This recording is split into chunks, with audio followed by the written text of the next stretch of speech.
ክፍል 47 የድሆች እናት። እጇን ወደ ድሃ ትዘረጋለች፣ ወደ ችግረኛም እጇን ትሰድዳለች። ምሳሌ ምዕራፍ 31 ቁጥር 20። ወደ ሜክሲኮ ዋና ከተማ የሚበረው አውሮፕላን ለበረራ የሚያስፈልገውን መሰናዶ ፈጽሞ ለማኮብኮብ በዝግጅት ላይ ነው። መንገደኞች ቦታቸውን ይዘውና የመቀመጫ ቀበቷቸውን አስረው የበረራ አስተናጋጇ የምትሰጠውን መመሪያ በጥሞና ይከታተላሉ። አብራሪዎቹ ከበረራ መቆጣጠሪያ ማማው ይሁንታን ባገኙ በጥቂት ደቂቃዎች ውስጥ አይሮፕላኗ መሬትን ተሰናብታ አየር ውስጥ ተወለደች። ጉዞ ወደ ሜክሲኮ ሲቲ። 10,000 የሚጠጉ አይሮፕላኖችና 500,000 የሚሆኑ ተሳፋሪዎቻቸው በየትኛውም ቅጽበት በአየር ላይ እንደሚበሩ በሚነገርበት ዘመን ይህንን በረራ ልዩ የሚያደርገው አንዳች ነገር አልነበረም። ሆኖም በውስጡ የጫናቸው አንዲት ሴትና እሳቸውም የፈጸሙት ተግባር በረራውን አይረሴ አድርጎታል።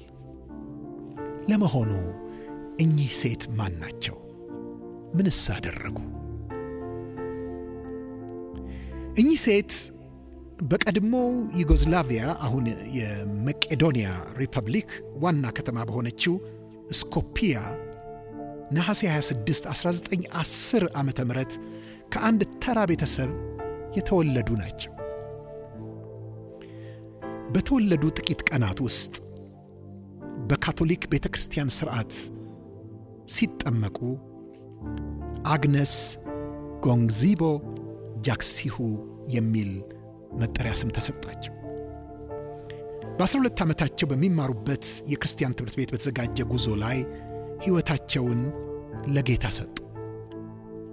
ዕድሜያቸው 18 ሲሞላ በሚከተሉት የካቶሊክ እምነት ለመመንኮስ ወሰኑና ይህንንም ለማከናወን ወደ አየርላንድ ዋና ከተማ ደብሊን አቅንተው ሥርዓታቸውን ፈጸሙ።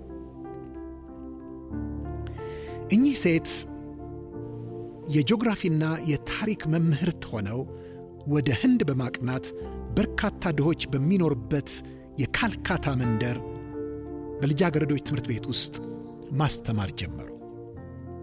ትምህርት ቤቱ የሚገኘው ያጡ የነጡ ድሆችና አይነክ የሚባሉት የቤንጋሊ ቤተሰቦች የሚኖሩበት አካባቢ ስለነበር ውሎ አዳራቸው ከድሆች ጋር ሆነ። የልጃገረዶቹ ሕይወት በትምህርት ተለውጦ ለማየት ከነበራቸው ጥልቅ ፍላጎት የተነሳ በአጭር ጊዜ የቤንጋሊንና የሂንዱን ቋንቋ አቀላጥፈው መናገር ቻሉ።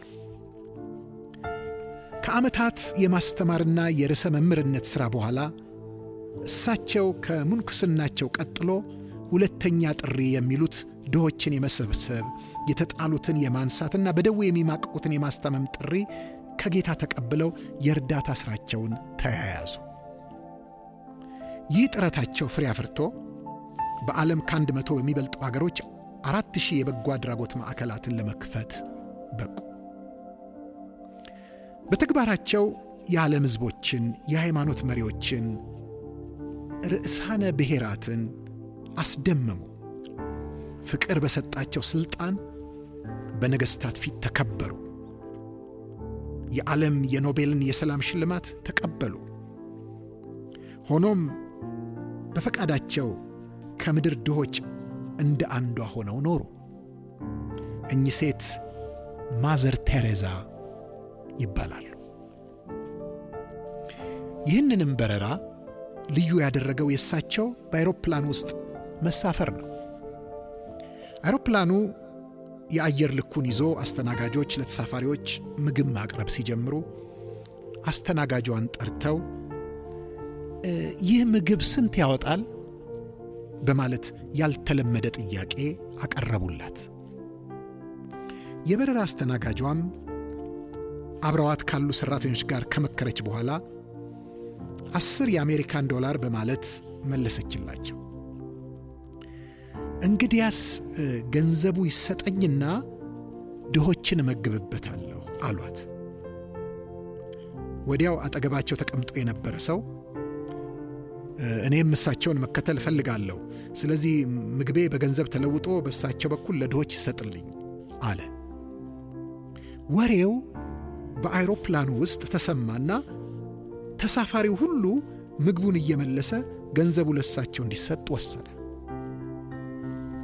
አይሮፕላኑ ሜክሲኮ ሲቲ ደርሶ ገንዘቡን ከተቀበሉ በኋላ ሊወርዱ ሲሉ በድጋሜ ወደ መሪ አስተናጋጇ ጆሮ ጠጋ ብለው ለመሆኑ ይህንን ከተሳፋሪ ሁሉ የተመለሰ ምግብ ምን ታደርጉታላችሁ ብለው ጠየቋት።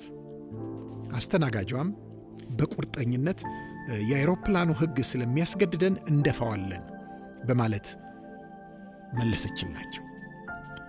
ማዘር ቴሬዛም ቆፍጠን ብለው ለድሆች መግበዋለሁና ይሰጠኝ ብለው ጠየቁ። እንዳሉትም ተደረገላቸው።